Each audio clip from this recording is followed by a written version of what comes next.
And we are back, ladies and gentlemen. As I turn around, look at all this yard work getting done out here. Just look at this miscellaneous yard work out here at the miscellaneous section, resort and casino at San Manuel section that I'm sitting there in, Brian Bros. Brian down there on the tennis courts, kicking it, doing this thing down there. What's good with you, Brian? I am doing well, my friend. I appreciate you. Saw a pretty decent little practice today. Yeah. So I mean, you're kind of always worried about coming off an off day, how they're going to practice. But I think we saw some things that we could talk about today. So always excited about doing that with you. Before we get going with that, man, I just have to keep continuing to give Shoddy and company credit with the intensity and the pace of practice. Like, that hasn't slowed down at all. Like, they're competitive all day, like the whole time. They're competing. And at the end, they was doing 2-minute drills. This seems to be one of the times where offense seemed to get them back at the end of the practice. Normally, defense have been getting them back at the end of practice. It was good to see offense come back and get one, Brian. A lot of stuff to go over in practice. What you want to start with? What you want to kick this off with? Well, let me kick this thing off if I could, and I want to say you are one of the best I've been around here so far at developing relationships with people. And I was hustling around like you were hustling around, and I noticed that you and Tyler Guyton were having a moment, and I was curious if you could share what you and Tyler were talking about. It looked like to me you were doing some O-line coaching. From what I could see, I was hustling around, but some O-line coaching going on. What did you and Tyler? What were you guys kicking it about? Boy, Brian, the observations you make, you ain't wrong. We did talk some O-line stuff. I feel like when you talk to people in a certain space, you have to qualify that you deserve to be in the conversation. You know what I mean? So you have to at least da. So I could be like, "Hey, Tyler, good work. I see you get a little better, da. And, that could be one thing. But if I specifically say, hey, that knee bend and what you're doing with your outside hand there, I can see the stride that you know what I mean? And he was like, he probably appreciated that. Very, very, very, very detailed with that. I'm going to skip a large portion of what we talked about. But you guys talked a long time. You really did. We said me and Tyler got to talk for a good little bit. But what I will say is he appreciates the work that I do. He respects the fact that film comes first. Okay. And he understands the hassle that it could be working for this team and this type of thing that we do, this thing of ours. And we'll just say that he's a friend of the show. So shouts out to Tyler Guyton. Everything else between me and him, and we'll cross that road later on in the studio at Crown Global Media or something. I don't know, but there you go. But yeah, man, appreciate that. Well, no, it's good to see you. It's good to see you. Good to see you in your What I will say though, Brian, is that when I was talking about the improvements that he made, he did have this focus in his eyes when we switched to the conversation. Like when I first shook his hand, it was like, oh yeah, blah blah blah, boom boom boom boom boom. But when I was like, hey man, let me tell you something. I see your improvements, and he kind of locked in to hear what I was saying. You know what I mean? Like he took time to, oh, what do you mean? So then when I specifically talked about this, your movement, your knee bend, he was a little locked in on that. So I could tell that it's intentional, some of the things that he's working on. So shouts out to Tyler Guyton, man. I'll be, tapping in with him when time is appropriate, Good deal. Speaking of offensive what'd you like line, today, Brian, man? Yeah. Speaking of offensive line, let me say the first thing I noticed off the rip there. 2 observations. Let me say this. Terrence Steele is probably going to be out for a little bit. Nothing too crazy. Apparently, high ankle sprains are like a box of chocolates. Sometimes they last a whole year. Sometimes they last a couple practices. We got a good luck of the draw with Terrence Steele's high ankle sprain on this one. But I will say, Brian, I have a little bit of faith in Hakeem Adeniji. You know what I'm saying? Just watching him as like a backup right tackle. There's a lot of people that were asking who do we like? What's the depth looking like? I think the Cowboys are one of the better depth having offensive lines that we could say in the league. We feel good about Hoffman as a depth guy. Rob Jones is a guy that can be starting, and he was a guy that got some reps with the first team today. And I'm not taking that as Booker did anything wrong.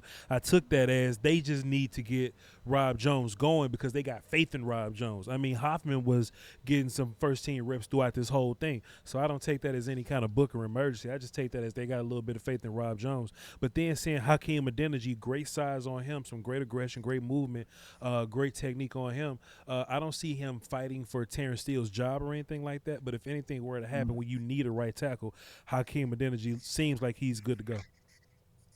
Yeah, I tell you what, a veteran tackle, maybe a little bit surprising with him going in first after what we had kind of seen at OTAs and mini camps. I'm going to ask you this, my offensive line coach buddy. They're playing left and right, aren't they? They're not gonna have a swing tackle, are they? They're not. That seems to be the case. They're gonna, and I think we touched on this yesterday, but I think that to me, they're gonna keep guys right and left, and try and make the numbers work on that. At least initially, they're gonna try and do that.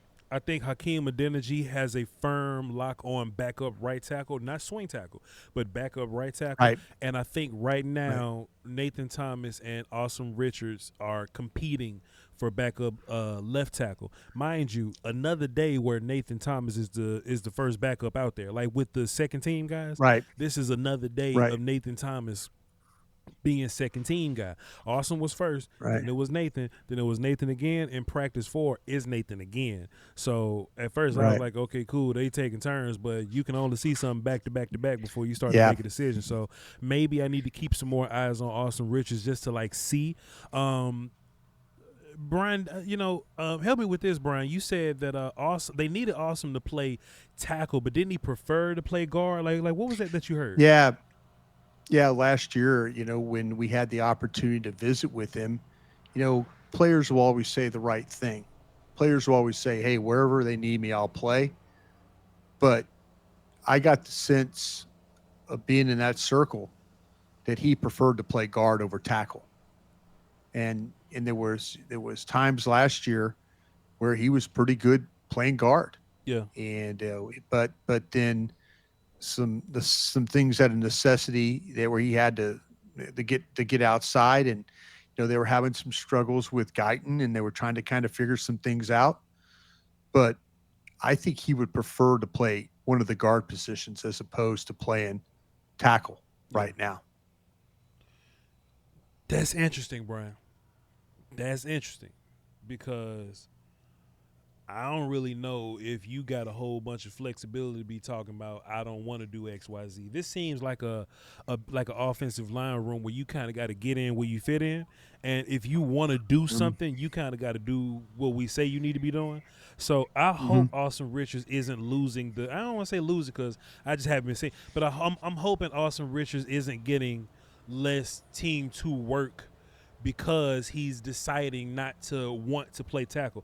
Like, if anything, I want him to want to play tackle and beat Nathan out organically, or to Nathan to beat him organically. But if we're seeing more Nathan because maybe there's an issue with Austin Richards wanting to play tackle, that'll be discouraging. I would be pretty upset with that. But I just did want to let people know that Rob Jones and Hakeem Adeniji are doing just fine as the backup right side guys. It seems to be a little more conversation to be had about the backup left side guys. I don't even know who the backup left guard is. Is that like Bass, or would that just be Hoffman or something? It's Bass, and occasionally Hoffman does get in there and on that, but it has been Bass has been the guy that primarily, and then Hoffman has been the center, is what they've been doing. Hey, let me ask you something, and maybe my eyes caught me wrong, and I don't know. The very first play that they ran on team, did they run a trap?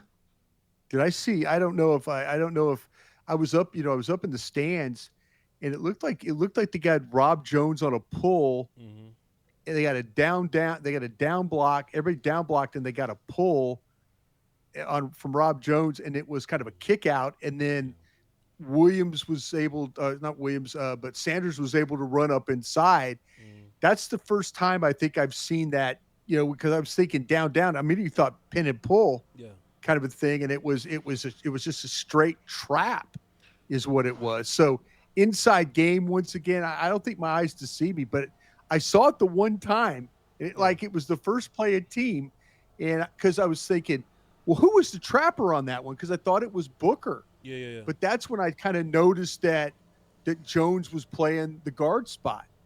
But it's just kind of something, another little wrinkle that they're, different little wrinkles that they're trying to do. By the way, I thought the defense had a good day today. Sure. When I know that we'll get into it. I know you'll have some observations and stuff like that, but I was surprised to see just right off the, like, wow, okay, here's a trap play. It's not often you see a old school down and a trap the end and then run the ball behind it. But looked like today it was the first one on the play sheet. On that note, I did see Booker pull a bunch. I'm not quite positive if I remember Rob pulling, but they did some pulling today.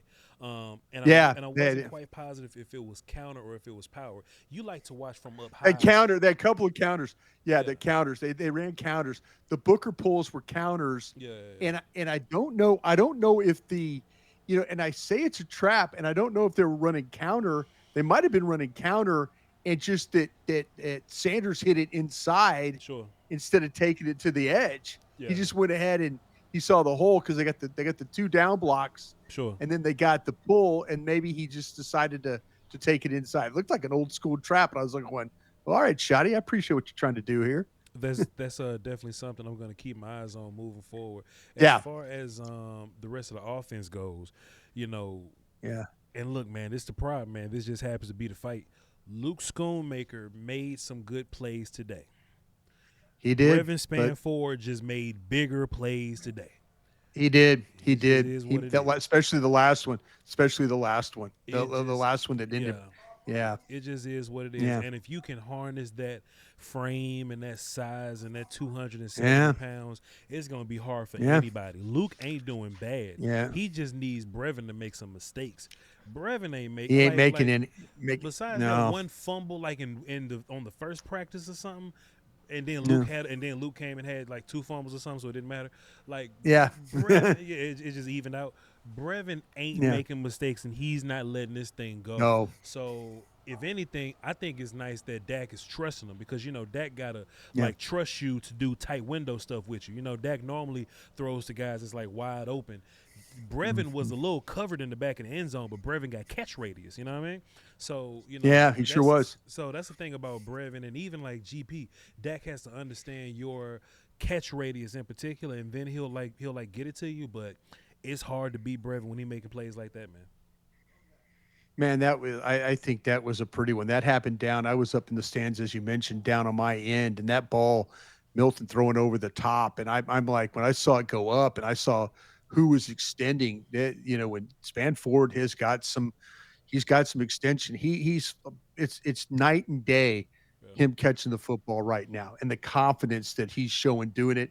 How to play too, where the one thing he could do, we know he could do, is block. And they ran a play to his side where it was, where they were coming to the right side over there, and Adeniji and Spann Ford were over there, and Spann Ford got into Sam Williams, and Sam Williams was fighting for his life to get off the block. Yeah. And then the ball comes in behind him on the play. I think it was Blue that ran it, but Spann Ford is, and you said it, I think you said it very well, Voch.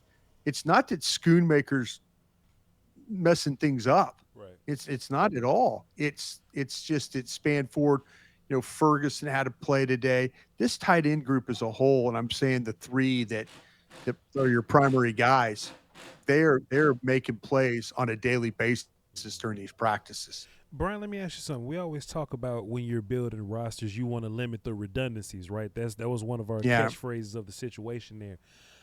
I understand Luke isn't playing terribly, but Luke is in that similar tight end group as Brevyn Spann Ford is, right? Mm-hmm. This may come down to how many tight ends you think that they'll carry for real, right? So let's just say that they carry 4. I got a feeling that Hunter Lipke's going to be one of them. Jake's going to be one of them. Brevyn's going to be one of them because he's winning his own matchup. So now it's like, do you carry Luke Schoonmaker, who's like Brevyn, or what happens with John Stevens or Fairweather or those guys, right? Yeah, Like, yeah, go ahead. yeah. Well, it's interesting you bring that up though, Voch. But I was watching, I was watching individual drills, Mm-hmm. and I was watching what tight ends go and work with the offensive line Mm-hmm. when it turns into running the football, when they practice actually running the football with in their individual drills. And what I noticed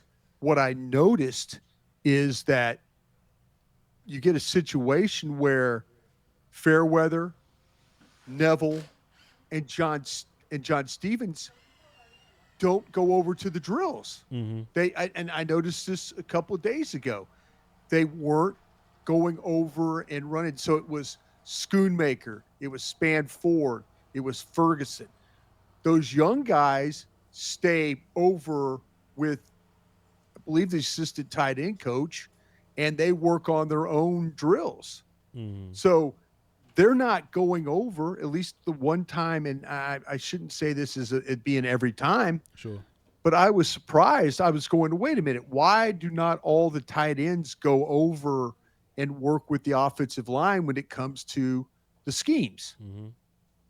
Need to ask that question. Is there Sure. something I'm missing here? But those young tight ends, I'll say them again, Fairweather, Neville, Stevens, stay with the assistant tight end coach and do their own program.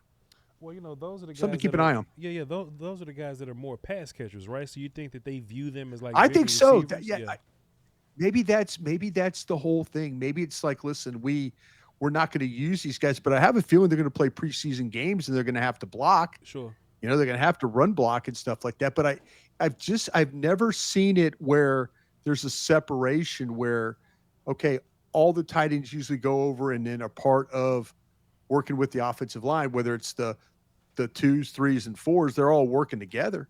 Yeah. But those young guys are over there. So something I need to ask about. Something I need to ask about. For sure. For sure. On the defensive side, I will say Or two good interceptions today, by the way. Defense keeps turning the ball over. the offense Two really nice interceptions. Yeah. they made the adjustment with holding the ball a little tighter. I noticed that. I was watching some of those guys. They were high and tight all day, every day. They were exactly. They are learning. They are learning their lesson with that. But Brian, that is not stopping the defense from getting takeaways up in here. I'm continuing to be impressed with those guys. Bro. It's like they're gonna find a way, and it's like tight window interception throwaways, man. It's like they're really keying in and fighting to get them. What did you see, Brian? Yeah, I'll tell you what, Wanye Thomas playing some center field, and Wanye Thomas was in the mix today. With the ones, yeah. With the ones, yeah. They took, there was Hooker, and it was Wanye Thomas, and Donovan Wilson was out of the picture on this one. But they tried to throw the ball down the middle of the field, and I'll tell you what, Wanye Thomas did a super job of tracking the ball, getting over. The ball had a chance. Play had a chance. And Wanye read it all the way, able to flip his hips, then break, and then go get the football and then bring it back up the field. Nice job by Wanye Thomas. Continues to make plays. Him and Bell, those backup guys are really doing a nice job that way. And then the guy who continually makes plays, they continue to challenge Elam. And every time you watch a practice, Elam is getting it. He's had a couple of interceptions in these practices. 4 practices, he has 2 interceptions. One of them, Dak didn't see him, and the other one, Dak tried to throw the ball along the sidelines. It was a route where Tolbert really didn't separate. He's going to try and get up the sidelines. Elam has turned, bodied him up, running with him, and then as the ball's coming down, he's able to find it, makes a play, makes an interception. And, that's a turnover. It's a Dak trying to throw the ball, no separation. Tolbert didn't get it, but Elam did. Really good job. 2 times there, interceptions, guys playing the ball, tracking the ball, and then coming down with it.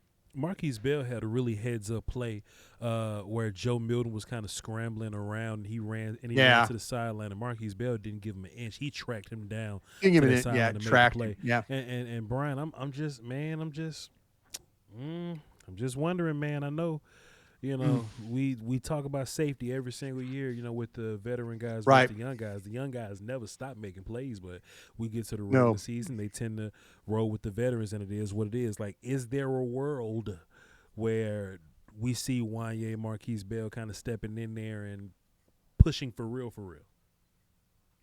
Man, I It'd I be don't see nice. why not. It'd be It nice. would be nice, and I'd like to believe that Flus is, when we have the opportunity to talk to coordinators this week, it'd be nice to ask him that question about what do you think about these safety. I know last year when I had the chance to talk to Mike Zimmer about the safeties, he really loved Booker and he loved Wilson and all that, and so Bell and Wanye Thomas really didn't get much burn. This might be a different situation. Donovan Wanye Wilson is Thomas not did typically what Flus goes for. Flus no. likes guys with a little more range, Brian. So wouldn't that? The two, I'd say Wanye Thomas. You talk about a range play. That was a range play. So, Yeah, got some range. yeah. So we'll say.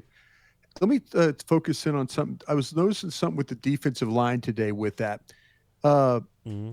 Peyton Turner. Peyton Turner Yeah, normally plays the left end. yeah. Normally plays as a left end. Normally plays as run.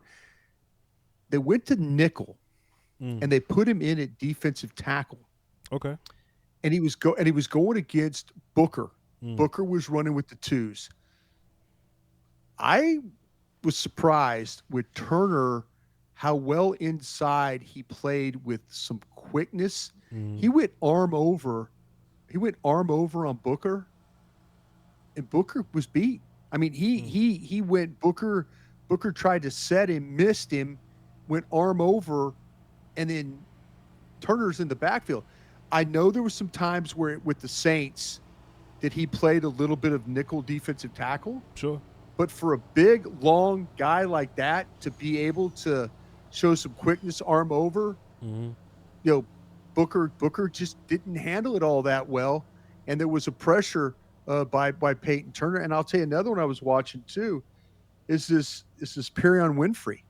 The Winfrey's getting a Perion lot of Winfrey yeah. Winfrey has been very difficult to block, The and he's long played arms and that shock, that hand shock with his the for sure. shock, the shock. Yeah. And I watched him today because I was watching inside. I purposely was watching, Mozzie and Osa, and I was trying to kind of get a gauge of how things were going on uh, with JT in there as well. They used him on a twist stunt.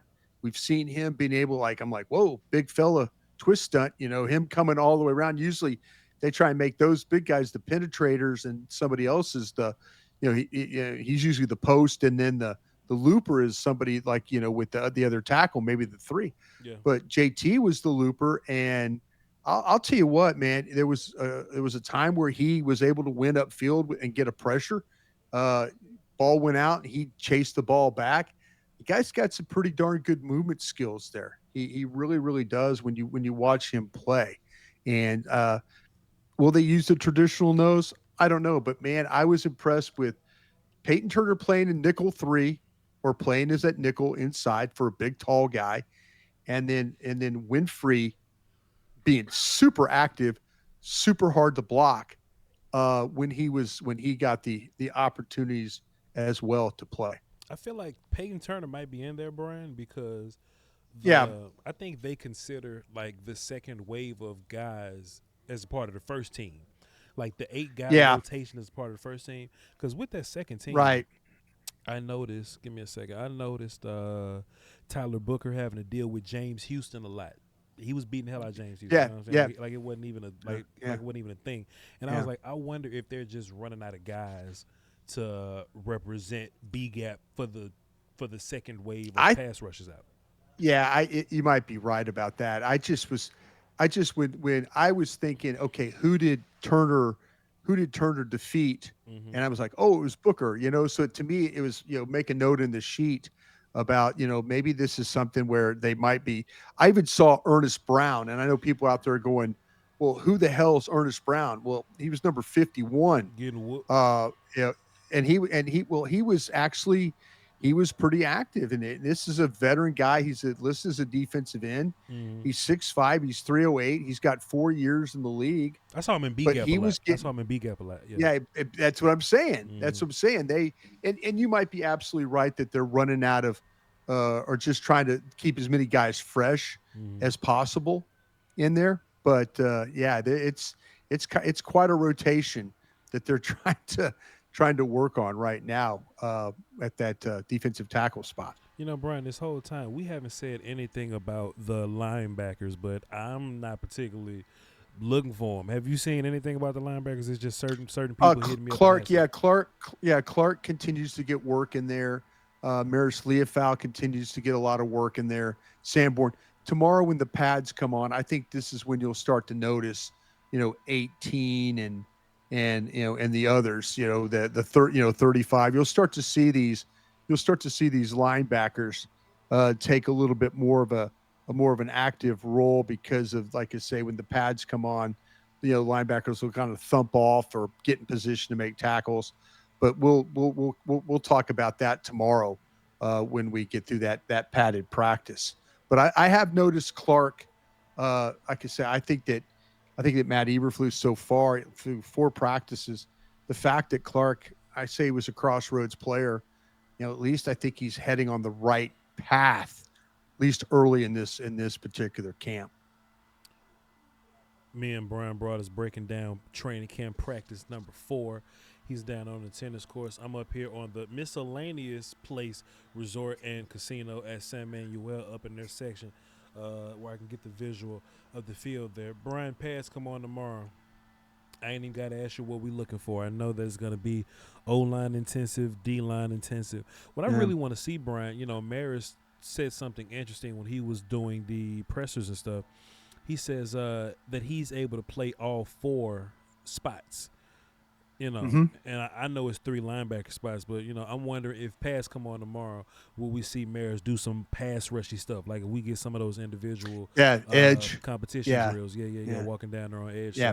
So it's a lot of little miscellaneous things I'm looking for. I want to see can these smaller guys that we're putting in a gap, like can they hold up for real when pass come on? I like what you're saying there. Yeah, I'm really interested in Perrion Winfrey in particular, Brian. I'm ready to see him like full speed kind of hit somebody. I think that's gonna be a developing story because we got three tech guys that's just like him. So it'll be interesting. Yeah, I think also to keep an eye on Ken, and I mentioned this earlier, and you did as well. Luke Schoonmaker not having a bad camp, but could Luke Schoonmaker make up any ground as a blocker when the pads come on? Will we see a guy that has improved? He's slimmed down a little bit. Looks like he's a little bit more with more agility to his game, a little more wiggly, if you want to say. But where can he help this team as a run blocker? That's something you mentioned at Michigan when you watched him play. That was kind of his calling card, him play inline Y or play move guy. Will he be able to get some ground or make up some ground as a blocker? So anybody that has a role where it turns into where they have to be physical, where the pads are going to make a difference, like the game will be tomorrow, the inside 3 for the Dallas Cowboys offensive line. I anticipate that Booker will be back at right guard as a starter. Can Booker, Beebe, Smith, let's see who the defense throws inside there, and will Jack Sanborn and others be able to handle them coming off the football? A lot of what we've seen here the last few days has been Cowboy quarterbacks playing under center. I anticipate some more of that tomorrow when the pads come on as well. And one other thing that I want to talk about, speaking of defensive tackles, please. I ran into some folks on the field post practice, and I asked about Christian Wilkins, the defensive tackle that the Raiders let go. And what I got was, I said, hey, do I need to do any work on Christian Wilkins?